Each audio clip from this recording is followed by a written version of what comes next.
Parce que bien souvent le voyage commence à Marrakech, j'en fais le point de départ de cette vidéo. À la fois traditionnelle et contemporaine, la ville rouge séduit par ses multiples facettes. J'apprécie avec un plaisir toujours renouvelé d'y séjourner. Sa médina envoûtante, ses jardins éclaboussants de vie, et la magie des couchers du soleil sur la place Djemma El Fna réservent des instants qui justifient à eux seuls le voyage. Mais si vous avez quelques jours de plus, je ne peux que vous encourager à céder à l'appel de l'Atlas, profilez non loin de là.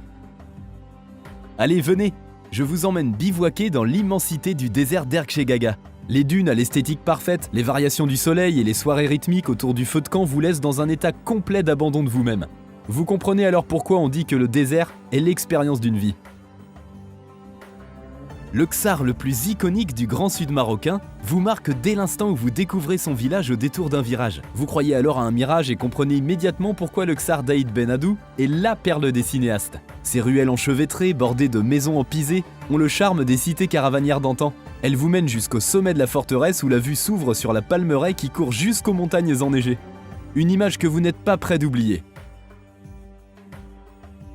Chefchaouen ne possède peut-être pas le faste de Fès ou l'effervescence de Marrakech, et pourtant, c'est le coup de cœur de nombreux voyageurs. À peine franchi les portes de la petite cité, et vous voilà instantanément happé par le charme de ses ruelles aux mille et une nuances de bleu. Non loin du village, les contreforts du Rif abritent de superbes sites de randonnée. Je vous conseille notamment les cascades d'Akchour et le pont de Dieu que vous atteindrez au cours d'une journée de marche relativement facile.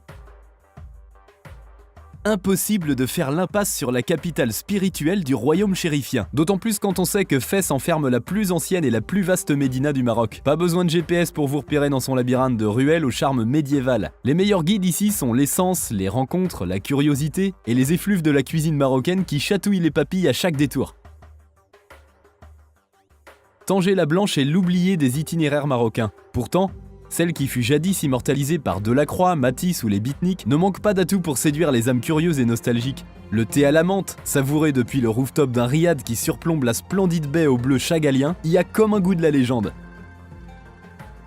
On poursuit avec Rabat, entré depuis peu dans le prestigieux club du patrimoine mondial de l'UNESCO. La secrète capitale du royaume est la seule ville impériale construite au bord de l'eau. Perchée sur la Casbah des Oudaya aux airs de Cyclades, vous oubliez le temps qui passe. Rabat, c'est aussi une médina authentique, une tour Hassan iconique et des vestiges archéologiques qui ont beaucoup d'histoires à raconter. Quand le soleil décline, embarqué sur le fleuve Bourg-et-Greg à bord d'une barque traditionnelle, grave de jolis souvenirs dans la mémoire.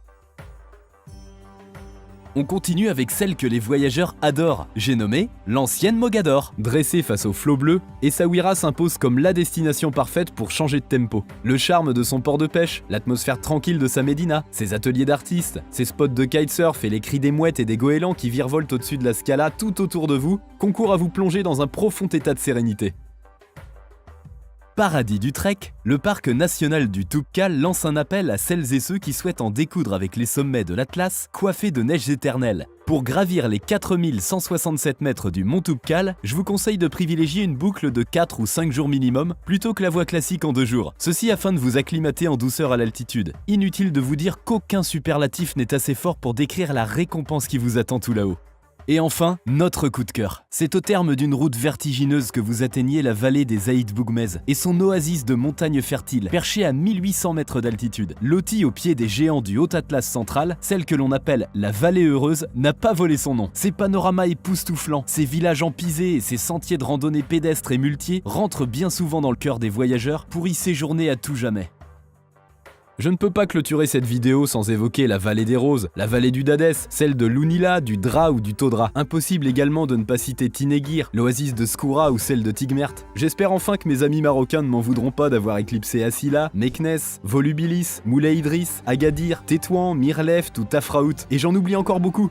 Bref, vous l'avez compris, faire un choix parmi la multitude de spots qui ont marqué mon souvenir au Maroc relève de l'impossible tant ce pays est grand, riche et diversifié. En attendant de vous retrouver sur le site partir.com ou sur les routes du Maroc, je vous dis à très bientôt pour de nouvelles vidéos.